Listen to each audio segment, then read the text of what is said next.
How's it going, folks? Welcome along to the channel. This is the Monday agenda. It's not going to be a fun one today. I'm not going to lie to you. Let's get straight into it.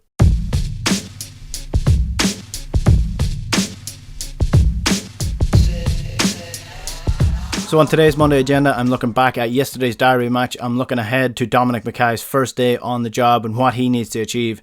And I'm looking ahead to the rest of the season. For those of you who are new to the channel and haven't seen the Monday agenda, it's where I look back at the weekend and look ahead to everything going on in the world of Celtic for the week coming. So let's get straight into the Derby. So the Derby match was pretty dreadful if you're looking at it from a Celtic perspective. 2-0 to Rangers.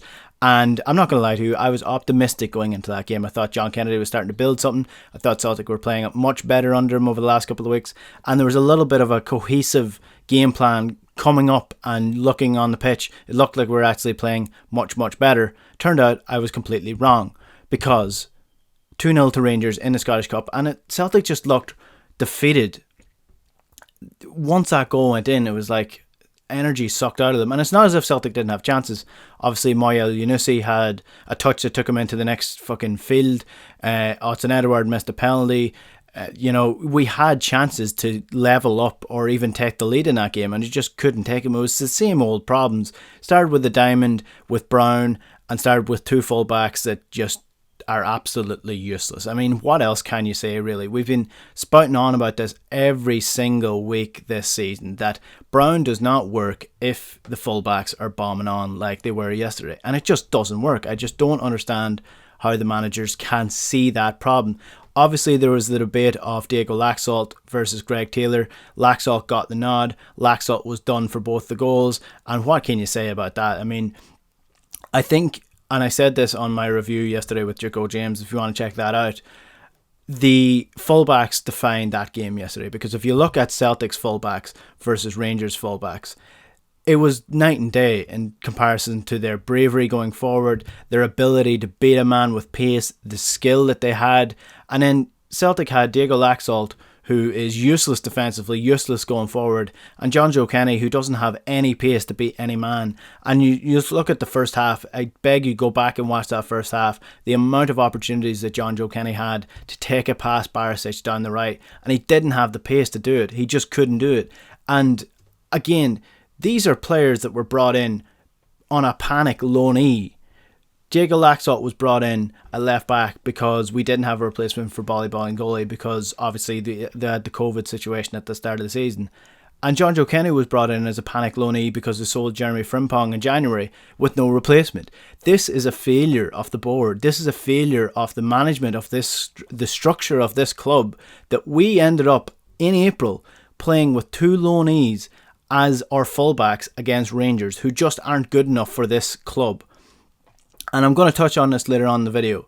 This is the problem with Celtic at the minute. We have players who have been brought to the club with no defined role, no defined reason to be here, other than we just didn't have any other replacements, and these seem to be the guys that were actually available to come in. And don't get me wrong, I'm not taking anything away from Rangers. I thought Rangers were quite good yesterday, but Celtic could have won that game. If you look at the chances that they had, Celtic could have won that game, other than the structural issues that we have had all year round with the midfield. We just can't sustain any pressure at all. We're not good enough going forward. Brown is all over the place defensively, and defensively then with the full-backs up, I don't know what you want the centre-backs in Stephen Welsh and Christopher Ayer to do in that situation, because they are being sold down the river when it comes to the game plan. If you look at that first goal from Rangers, it had every single defensive issue that Celtic had this season happening during that. Brown rushes out of his position to try win back the ball when Rangers are counting. He just gets sold a dummy and he's out of the game. Laxalt's too far forward, he's out of the game. Then he gets taken past, he's out of the game. Then the cross comes in, failure to stop the cross coming in. When the cross comes in, there's nobody there to head it. And then when Davis finally gets his foot on it, Scott Bain in nets is just not good enough to stop it. Every single defensive issue that Celtic had was exposed in that 30-second period where Rangers scored that first goal. And if that's not an indictment of everything that's happened at this club this year, then I don't know what is. So that brings me on to item number 2 then, Dominic McKay's first day on the job. And listen, he's not going to achieve everything on the first day on the job, but the very, very first thing that he should be doing is getting a manager into this club, because the season's over now. It doesn't matter. Shit show is over. The season's lost. The trophies are gone. Nothing can go wrong this season for Celtic anymore. So get your manager in before the Euros and start fresh, because the amount of issues that manager is going to have to fix, and I actually almost feel sorry for whoever gets the job, because there's a lot of talk about John Kennedy's comments before the game, and saying that on their day Celtic can be the best team in the country, and I don't think he's far off, but Celtic are quite far off Rangers at the minute. But not only that, if you look at the club, if you look at the team, there are players gone out of this team that Celtic have not even approached to anybody to replace them. So that's where I'm worried, is this manager's coming in, and is he the one making the decisions? Because even if you look at Stephen Welsh's contract, just take that as an example. Who made that decision? Was that Dermot Desmond's decision to get this young player nailed down to a contract, or was that the new manager coming in? Was that Dominic McKay's decision? Who is currently making the decisions at the backhand of this club? That's worrying to me, that decisions like that are being handed off to somebody whose role is not being fulfilled at the minute. Technically, that should be either the director of football role or Dominic McKay's role. So who made that decision? Was it John Kennedy made that decision, or was it Dominic McKay? Was he already starting? What's going on? That's what I'm worried about. So if there are decisions being made now without a manager, what happens when that manager comes in? If it's Eddie Howe, and these decisions continue to be made without his knowledge, without his approval. Take the Shane Duffy signing, for example. There's a lot pointing towards the fact that that was not a Neil Lennon decision. And even Neil Lennon coming on as a second tenure, the fact that he couldn't choose his own coaching bracket. Who's making that decision? If that's the case, if that's the way the club continues to be run, then we're going fucking nowhere. What's going to happen if Eddie Howe comes in and these decisions are still being made?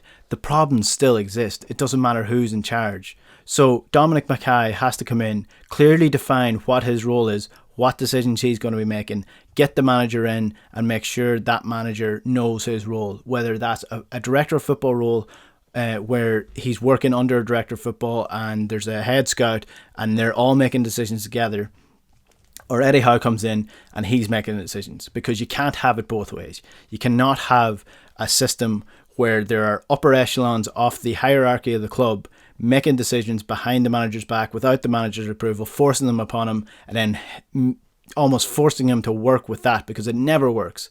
It never works out in football like that. So Dominic McKay needs to come in, get a manager in place, and clearly define who is making the decisions, because Celtic are just a mess structurally at the minute, and I can't wait for this season to end, because it really has just driven me to the edge. And that derby match yesterday was the straw that broke the camel's back in terms of what the hell is going on at the club at the minute. So that brings me to my final bit on the Monday agenda, and that's the end of the season.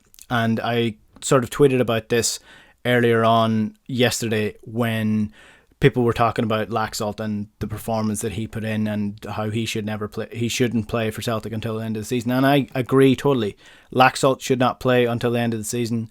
John Joe Kenny should not play until the end of the season. Scott Brown should not play until the end of the season. Shane Duffy should not play ever again for Celtic.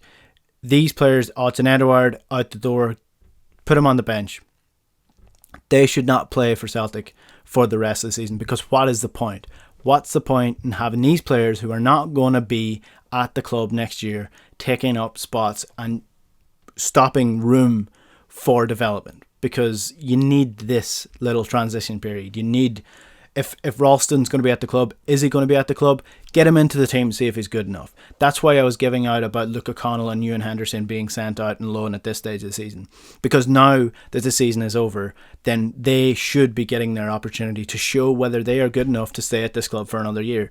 And they're not, because they're out on loan. So if Diego Laxalt is still going to be at the club come next season, then yes, play him. But if Celtic think that he's going to be worth the 6 million, then there's something very badly wrong at the club. John Joe Kenny's not going to be here next season. He's not good enough for Celtic. So why is he still in the starting lineup? Scott Brown's not going to be there. You need to give Sorrow an opportunity to prove whether he's good enough to stay at the club for another year. If Moy El-Younousi is going to be at the club next year, then yes, play him. But if Celtic think that Moy El-Younousi is worth 7 million, then what the hell is going on? Again, get him out of the club, get him out of the team, and start giving the likes of Yeti an opportunity until the end of the season. That's where I stand on the rest of the season, because it's just incredibly frustrating watching the decision making happen at Celtic, because I just don't understand who thinks it's a good idea to play loanees until the end of the season now, because it's utterly pointless. And especially if you're paying them loanee, if you're paying them appearances fees, because save yourself a bit of money, just send them back on loan now, send them back to their parent club now. I genuinely don't understand the point in having them, other than to save face and we might finish 18 points behind Rangers as opposed to 20 points. It's utterly pointless having these players in the club, and it shows you what a mess Celtic are when you can point out to the squad that was in Ibrox yesterday, and you can take Shane Duffy out of it. You can probably take Connor Hazard out of it. You can take John Joe Kenny out of it. You can take Laxalt out of it. Scott Brown's gone. Odson Edouard's gone. You know, potentially Moy El-Younousi's gone. That's 8 players. Off the top of my head, there's probably more that aren't going to be at the club anymore. And where are the replacements? Celtic have made one signing so far that's going to be at the club next year. One signing. Are Celtic genuinely going to go into the next season and have to get a load of loanees again? Is that where we're at? Is that where we're being run? Is that what Dominic McKay wants to run the club? So, as much as I'm probably contradicting myself in terms of decision making, I just don't understand where they think they're going to get the players next year if they don't have the budget. Are they waiting for this manager to come in before they start signing players? Because if that's the case, they need to get the manager in right now. Today should be the day that Celtic announce the manager, and there should be signings coming down the line in a couple of weeks, because the Euros are on, and if you want top quality opposition to compete in Europe, then you're going to need players who are good enough to play in the Euros for their country. Because if they're not, then they're not good enough for Celtic. That is the Monday agenda for this week. I told you it wasn't going to be fun. I'm still in a bad mood from yesterday, but I promise I'm not always in a bad mood. So if you're watching this video for the first time, if you're watching this channel for the first time, and you don't want to see me angry, if you want to see what I'm like on a happy day, then just hit that subscribe button below. Subscribe to the channel and you'll get notified every single time a video goes live. To the regulars, thanks for watching again, and we'll chat to you later.